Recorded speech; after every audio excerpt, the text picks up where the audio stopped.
Welcome to Xylem learning. Amrutha miss ആണ്. അപ്പോൾ മക്കളെ, ഈ എക്സാമിന്റെ സമയത്ത് നമ്മൾ ഏറ്റവും കൂടുതൽ കുഴപ്പിക്കുന്ന ഒരു പാറ്റേൺ, ഒരു സംഗതിയാണ് MCQ എന്ന് പറയുന്നത്, അല്ലെ? Multiple choice questions. നമുക്ക് വേണമെങ്കിൽ അതിന്റെ പേരൊന്ന് ചെറുതായിട്ട് മാറ്റിയിട്ട് മോസ്റ്റ് കോംപ്ലിക്കേറ്റഡ് ക്വസ്റ്റ്യൻസ് എന്ന് വേണമെങ്കിൽ നമുക്ക് വിളിക്കാം, അല്ലെ? അങ്ങനെയാണ് ചിലർക്കെങ്കിലും ഈ MCQ എന്ന് പറയുമ്പോൾ ഓർമ്മ വരുന്ന ഒരു കാര്യം എന്ന് പറയുന്നത്. ശരിക്കും മൾട്ടിപ്പിൾ ചോയ്സ് ക്വസ്റ്റ്യൻസ്, ഈ ക്വസ്റ്റ്യൻസിനെ അപ്രോച്ച് ചെയ്യേണ്ട രീതി വേറെയാണ്. നമുക്കറിയാം, ഒരു ക്വസ്റ്റ്യൻ പേപ്പറിൽ നല്ലൊരു ശതമാനം മാർക്കും ഈ MCQസിലാണ് വരുന്നത്. നോക്കുമ്പം ഓരോ ക്വസ്റ്റ്യനും ഓരോ മാർക്ക് മാത്രമേ ഉള്ളൂ എങ്കിൽ കൂടി 10 ക്വസ്റ്റ്യൻ അല്ലെങ്കിൽ 15 ക്വസ്റ്റ്യൻ ഒക്കെ MCQ വരുന്ന സമയത്ത് 15 മാർക്കാണ് നമുക്ക് അതിൽ നിന്ന് കിട്ടുന്നത്. അപ്പോൾ ഒരിക്കലും നമുക്ക് സ്കിപ്പ് ചെയ്ത് കളയാൻ പറ്റുന്ന ഒരു പാർട്ടല്ല MCQ എന്ന് പറയുന്നത്. കൃത്യമായിട്ട് പ്ലാൻ ചെയ്ത് നമ്മൾ എന്ത് ചെയ്യണം? MCQസിനെ അപ്രോച്ച് ചെയ്യണം. അപ്പോൾ ഇന്നത്തെ ഒരു വീഡിയോയിൽ നമ്മൾ നോക്കാൻ പോകുന്നത് ടിപ്സ് ടു ക്രാക്ക് MCQs ആണ്. MCQസിനെ നമ്മൾ എങ്ങനെ അപ്രോച്ച് ചെയ്യണം, എന്തൊക്കെ കാര്യങ്ങളാണ് MCQ ക്വസ്റ്റ്യൻ ചെയ്യുമ്പോൾ നമ്മൾ ശ്രദ്ധിക്കേണ്ടത്. ഓക്കെ, അപ്പോൾ നമുക്ക് വേഗം വീഡിയോയിലേക്ക് പോവാം. ഫസ്റ്റ് കാര്യം എന്ന് പറയുന്നത് ടൈം മാനേജ്മെന്റ് ആണ്. The most important thing. നമ്മളൊരു എക്സാം എഴുതുന്ന സമയം നമുക്കറിയാം, അല്ലെ? 3 മണിക്കൂർ അല്ലെ 2.5 മണിക്കൂർ ഒക്കെ ആയിരിക്കും നമ്മുടെ എക്സാം വരുന്നത്. എത്ര ആയിക്കോട്ടെ, അതിൽ നമുക്ക് ഒരുപാട് സമയം നമുക്ക് MCQ ക്വസ്റ്റ്യനിൽ സ്പെൻഡ് ചെയ്യാനായിട്ട് പറ്റില്ല. കാരണം MCQ ക്വസ്റ്റ്യനിൽ ഓരോ ക്വസ്റ്റ്യനും ഓരോ മാർക്ക് വീതമേ ഉള്ളൂ. അപ്പോൾ ഓരോ ക്വസ്റ്റ്യനും നമ്മൾ 5 മാർക്ക് 5 മിനിറ്റ് വീതം സ്പെൻഡ് ചെയ്ത് കഴിഞ്ഞാൽ നമുക്ക് ബാക്കിയുള്ള ക്വസ്റ്റ്യൻസ് അറ്റൻഡ് ചെയ്യാനുള്ള സമയം അവിടെ നഷ്ടപ്പെടും. അപ്പോൾ MCQ ക്വസ്റ്റ്യൻ അറ്റൻഡ് ചെയ്യുന്ന സമയത്ത് നിങ്ങൾ എപ്പോഴും മൈൻഡിൽ വെക്കേണ്ട ഒരു സാധനം എന്ന് പറയുന്നത് ടൈം മാനേജ്മെന്റ് ആണ്. എനിക്ക് ഒരുപാട് സമയം ഈ ക്വസ്റ്റ്യനിൽ സ്പെൻഡ് ചെയ്യാനില്ല. എനിക്ക് എത്രയും പെട്ടെന്ന്, അതായത് MCQസിന്റെ സ്റ്റെപ്പുകൾക്ക് മാർക്കില്ല, ഒറ്റ സിംഗിൾ ആൻസർ മാത്രമേ ഉള്ളൂ, അല്ലേ? അപ്പൊ അതുകൊണ്ട് തന്നെ നമ്മൾ എന്ത് ചെയ്യണ്ട, ഒരുപാട് സ്റ്റെപ്പുകളൊക്കെ ചെയ്ത് അതിന് അങ്ങനെയൊന്നും വേണ്ട. നമുക്ക് എത്ര പെട്ടെന്ന് ഉത്തരം കിട്ടുന്നോ അത്രയും പെട്ടെന്ന് MCQസിന്റെ ഉത്തരം കണ്ടുപിടിക്കണം. അപ്പൊ ടൈം മാനേജ്മെന്റ് ആണ് ഏറ്റവും ഇമ്പോർട്ടന്റ് ആയിട്ടുള്ള ആസ്പെക്ട് എന്ന് പറയുന്നത്. അപ്പൊ ഇത് എന്ത് ചെയ്യണം?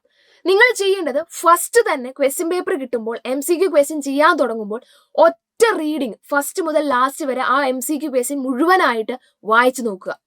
ഈ വായിച്ചു നോക്കുന്നതിനിടയ്ക്ക് ചില ക്വസ്റ്റ്യൻസിന്റെ ഉത്തരം അപ്പം തന്നെ നിങ്ങൾക്ക് കിട്ടും. ആ വായിക്കുന്നതിനിടയ്ക്ക് തന്നെ നിങ്ങൾക്ക് കിട്ടും. അത് വേഗം വേഗം മാർക്ക് ചെയ്ത് വെക്കുക.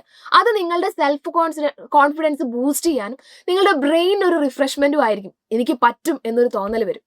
അത് കഴിഞ്ഞ് നിങ്ങൾ അറ്റംപ്റ്റ് ചെയ്യേണ്ട ക്വസ്റ്റ്യൻസ് എന്ന് പറഞ്ഞാൽ കുറച്ച് ചെയ്യേണ്ട ക്വസ്റ്റ്യൻസ് ആണ്. കുറച്ച് മീഡിയം ലെവൽ ഹാർഡ്നെസ് ഉള്ള ക്വസ്റ്റ്യൻ, അതായത് ചെയ്താൽ നിങ്ങൾക്ക് കിട്ടാൻ സാധ്യതയുണ്ട് എന്ന് തോന്നുന്ന ക്വസ്റ്റ്യൻസ് നിങ്ങൾ അറ്റംപ്റ്റ് ചെയ്യാം. ആ ക്വസ്റ്റ്യൻസ് അറ്റംപ്റ്റ് ചെയ്യുന്ന സമയത്ത് നിങ്ങൾ ശ്രദ്ധിക്കേണ്ട ഒരു കാര്യം, ഒരു ചോദ്യം നിങ്ങൾക്ക് ചെയ്താൽ കിട്ടുമെന്നറിയാം, പക്ഷെ നിങ്ങൾ 1 മിനിറ്റിൽ കൂടുതൽ സമയം അതിന്റെ മുകളിൽ സ്പെൻഡ് ചെയ്തു. 2 മിനിറ്റ് ആയി, 3 മിനിറ്റ് ആവാൻ നിങ്ങൾ വെയിറ്റ് ചെയ്യരുത്. നിങ്ങൾക്ക് കിട്ടുന്നില്ല, പക്ഷെ നിങ്ങൾക്ക് അറിയാം, എനിക്കറിയാം അത് വലിയൊരു ഹാർഡ് മൊമെന്റ് ആണ്. ഒരു ചോദ്യം നിങ്ങൾക്ക് അറിയാം, ഒന്നുകൂടെ ശ്രമിച്ചാൽ എനിക്ക് കിട്ടും എന്ന് നിങ്ങൾക്കൊരു തോന്നലുണ്ടാവും. പക്ഷേ അതിൽ നിൽക്കരുത്. Switch to the next question. നിങ്ങൾ ആ ഒരു ഹാർഡ് ഫീലിങ്ങോടെ തന്നെ നിങ്ങൾ എന്ത് ചെയ്യണം? അടുത്ത ക്വസ്റ്റ്യനിലോട്ട് സ്വിച്ച് ചെയ്യണം. കാരണം നിങ്ങൾ അവിടെ ബ്രെയിൻ സ്റ്റക്ക് ആയതാണ്, അല്ലാണ്ട് നിങ്ങൾക്ക് അറിയായിട്ടല്ല. അടുത്ത ക്വസ്റ്റ്യൻ ചെയ്തു, അതിന്റെ അടുത്ത ക്വസ്റ്റ്യൻ ചെയ്തു, നിങ്ങളുടെ ബ്രെയിൻ ഒന്ന് റിലാക്സ് ചെയ്ത് കഴിഞ്ഞാൽ പിന്നെയും നിങ്ങൾ ആ തിരിച്ച ക്വസ്റ്റ്യനിൽ വരുമ്പോൾ നിങ്ങൾക്ക് ഡെഫിനറ്റ് ആയിട്ടും ഉത്തരം കിട്ടും. അപ്പോൾ ആ ഹാർഡ് മൊമെന്റ് നിങ്ങൾ എന്ത് ചെയ്യണം? ഓവർകം ചെയ്യാൻ വേണ്ടി പ്രാക്ടീസ് ചെയ്യണം. ഒരു ക്വസ്റ്റ്യന്റെ ഉത്തരം കിട്ടിയിട്ടില്ല, മോർ ദാൻ 1 മിനിറ്റ് നിങ്ങൾ അതിൽ സ്പെൻഡ് ചെയ്യരുത്. അടുത്ത ക്വസ്റ്റ്യനിലോട്ട് പോവുക. പിന്നെയും ലാസ്റ്റ് പോർഷൻ എന്ന് പറയുന്ന ഹാർഡസ്റ്റ് ക്വസ്റ്റ്യൻസ് ചെയ്യുവാനാണ്. അതിൽ നിങ്ങൾക്ക് എന്ത് ചെയ്യാം? ഒന്നുകൂടി ആ ക്വസ്റ്റ്യൻ ചെയ്ത് നോക്കാം. ഓക്കെ, അപ്പോൾ നിങ്ങൾക്ക് ഡെഫിനറ്റ് ആയിട്ടും ഉത്തരം കിട്ടും. ഇനി ലാസ്റ്റ് പോർഷൻ എന്ന് പറയുന്നത് തീരെ നിങ്ങൾക്ക് അറിയാത്ത ക്വസ്റ്റ്യൻസിലോട്ടാണ് നമ്മൾ പോകുന്നത്. അതിന്റെ ടൈം മാനേജ്മെന്റ് എന്ന് പറയുന്നത് എന്താ പറയാ, കുറെ സമയം സ്പെൻഡ് ചെയ്യരുത് എന്നുള്ളതാണ്. ഒട്ടും അറിയാത്ത ക്വസ്റ്റ്യൻസ് ലീവ് ചെയ്യുന്നതിന് പകരം ഗസ്സിങ് നിങ്ങൾക്ക് പ്രാക്ടീസ് ചെയ്യാം. അപ്പോൾ MCQസിൽ ഗസ് ചെയ്യാനും കുറച്ച് ആസ്പെക്ട്സുകളുണ്ട്. അതിനെക്കുറിച്ച് നമുക്ക് അടുത്ത വീഡിയോയിൽ സംസാരിക്കാം. പക്ഷെ ഇതിൽ നിങ്ങൾ ആലോചിക്കേണ്ടത് MCQ ക്വസ്റ്റ്യൻസ് വരുന്നു, ടൈം മാനേജ്മെന്റ് അടിപൊളിയായിട്ട് ചെയ്യുക. ഈ പറഞ്ഞ കാര്യങ്ങൾ ഓർത്ത് വയ്ക്കുക. രണ്ടാമത്തെ പോയിന്റ് എന്ന് പറയുന്നത് റീഡ് ക്വസ്റ്റ്യൻസ് കെയർഫുള്ളി. ഇതാണ് main second point. MCQ questions കിട്ടുമ്പോൾ തന്നെ നമ്മുടെ മൈൻഡിലോട്ട് പോകും, പെട്ടെന്ന് ചെയ്യണം, പെട്ടെന്ന് ചെയ്യണം, പെട്ടെന്ന് ചെയ്യണം. ഈ പെട്ടെന്ന് ചെയ്യണം എന്നുള്ള ഈ ധൃതിയിൽ നമ്മൾ എന്ത് ചെയ്യില്ല? ക്വസ്റ്റ്യൻസ് കൃത്യമായിട്ട് വായിക്കില്ല. ചില ക്വസ്റ്റ്യൻസ് ഉണ്ടാവും, ഫൈൻഡ് ദ നോട്ട്, അല്ലെ? ചിലതിൽ നോട്ട് എന്ന് പറയുന്ന വേർഡ് ഉണ്ടാവും, അല്ലെ? Not equal, which of the following is not equal എന്ന് പറയുന്ന ചില നോട്ട്, അങ്ങനെയുള്ള ചില സാധനങ്ങൾ ഉണ്ടാവും. നമ്മൾ വായിക്കുന്ന ധൃതിയിൽ ഈ നോട്ട് എന്ന് പറയുന്ന സാധനം കാണാതെ പോകും, അല്ലെ? നോട്ട് ഈക്വൽ അല്ലെങ്കിൽ which of the following is not correct, incorrect എന്ന് ചോദിക്കുന്നതിന് പകരം നോട്ട് കറക്റ്റ്. അപ്പൊ നമ്മൾ ആ കറക്റ്റ് മാത്രമേ കാണുള്ളൂ. അപ്പൊ നമ്മൾ വിചാരിക്കും യെസ് കറക്റ്റ് ആണല്ലോ ചോദിച്ചത്, അപ്പൊ അതെടുക്കും. ചില ക്വസ്റ്റ്യൻ ഓൾവേസ് ട്രൂ എന്നൊക്കെ ചോദിക്കും. അപ്പൊ നമ്മൾ ഓൾവേസ് എന്ന് കാണാം, അപ്പൊ എപ്പോഴും ശരിയായത്. ചിലത് സംടൈംസ് ട്രൂ എന്നൊക്കെ ആയിരിക്കും. അപ്പൊ നമ്മൾ ഈ കീവേഡ്സ് കാണാതെ പോകുമ്പോൾ നമ്മുടെ ആൻസർ തെറ്റിപ്പോകാനുള്ള സാധ്യതയുണ്ട്. അപ്പൊ അങ്ങനത്തെ ഒരു റിസ്ക് നമ്മൾ എടുക്കരുത്. നിങ്ങൾ ഒരു പ്രാവശ്യമാണ് ക്വസ്റ്റ്യൻ വായിക്കുന്നതെങ്കിൽ കൂടി കെയർഫുള്ളി കുറച്ച് സ്ലോ ഡൗൺ ചെയ്തിട്ട് നിങ്ങൾ ക്വസ്റ്റ്യൻ വായിക്കാനായിട്ട് ശ്രദ്ധിക്കുക. മൂന്നാമത്തെ point, try to find the clues. അത് ഇമ്പോർട്ടൻ്റ് ആയിട്ടുള്ള അടിപൊളി സാധനമാണ്. MCQ ക്വസ്റ്റ്യൻ ഇടുന്ന സമയത്ത്, അതായത് MCQ ക്വസ്റ്റ്യൻസ് പ്രിപ്പയർ ചെയ്യുന്ന സമയത്ത് പ്രിപ്പയർ ചെയ്യുന്ന ആൾക്കും അറിയാം ഈ ഒരു ക്വസ്റ്റ്യൻ 1 മിനിറ്റ് കൊണ്ട് ചെയ്ത് തീർക്കേണ്ട ക്വസ്റ്റ്യൻ ആണ്, അല്ലെങ്കിൽ 2 മിനിറ്റ് കൊണ്ട് ചെയ്ത് തീർക്കേണ്ട ക്വസ്റ്റ്യൻ ആണ്. അതുകൊണ്ട് തന്നെ ഉറപ്പായും ആ ഒരു ക്വസ്റ്റ്യൻ ചെയ്യാനുള്ള ക്ലൂ ആ ക്വസ്റ്റ്യനിൽ തന്നെ ഒളിഞ്ഞു കിടപ്പുണ്ടാവും. അപ്പൊ ആ ഒരു ക്ലൂ കണ്ടുപിടിക്കലാണ് നിങ്ങളുടെ ടാസ്ക് എന്ന് പറയുന്നത്.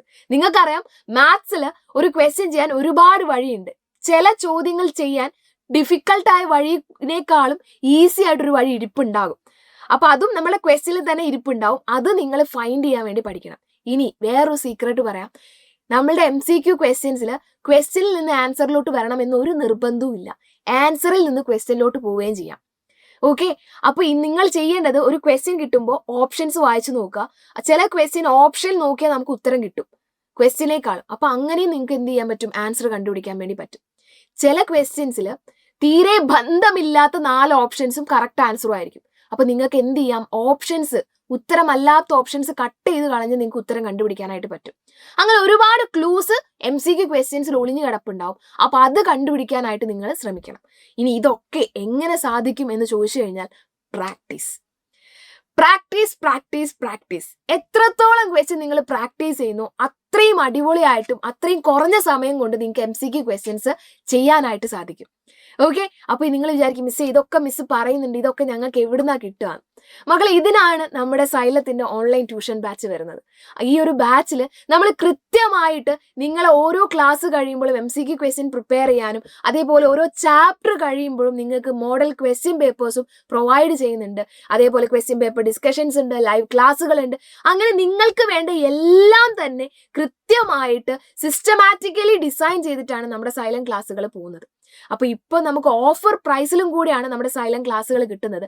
വേഗം തന്നെ താഴെ കാണുന്ന നമ്പറിൽ കോൺടാക്ട് ചെയ്ത് സീറ്റ് ഉറപ്പാക്കുക. അടിപൊളിയായിട്ട് സിസ്റ്റമാറ്റിക്കലി നമുക്ക് എല്ലാ ചാപ്റ്റേഴ്സും എല്ലാ സബ്ജക്റ്റും അടിപൊളിയായിട്ട് പഠിക്കാം. All the best. അപ്പൊ ആരും തന്നെ ചാൻസ് മിസ് ചെയ്യരുത്, വേഗം തന്നെ ജോയിൻ ചെയ്യാം.